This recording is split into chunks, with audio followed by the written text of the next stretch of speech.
Bonjour. Alors, mon film se passe dans un petit village du sud du Tchad où je suis partie faire des recherches entre 2011 et 2013.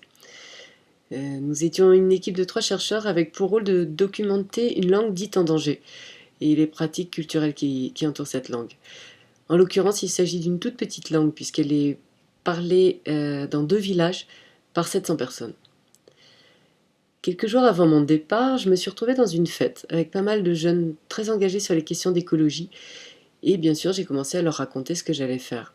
Et là, leur première réaction, ça a été: «Ah, c'est super, mais à quoi ça sert?» C'est vrai. Pourquoi passer tant de temps sur une langue parlée par si peu de gens alors qu'en plus, elle risque de disparaître à plus ou moins brève échéance? L'idée du film est donc partie de là. À quoi ça sert?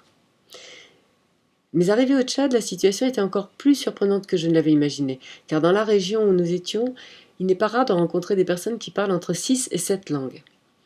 Ça a été une vraie révélation pour moi. J'ai soudain réalisé que la situation naturelle de l'humanité, si on ne lui impose pas une langue dominante, c'est non seulement la très grande diversité linguistique, mais aussi le multilinguisme. Alors quoi?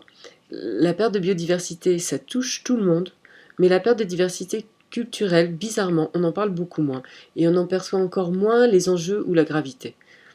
Voilà le point de départ de mon film. J'ai décidé de suivre mon ami linguiste avec ma caméra, pas à pas, pour essayer de comprendre en quoi c'est précieux, une langue. Bonne projection à toutes et à tous.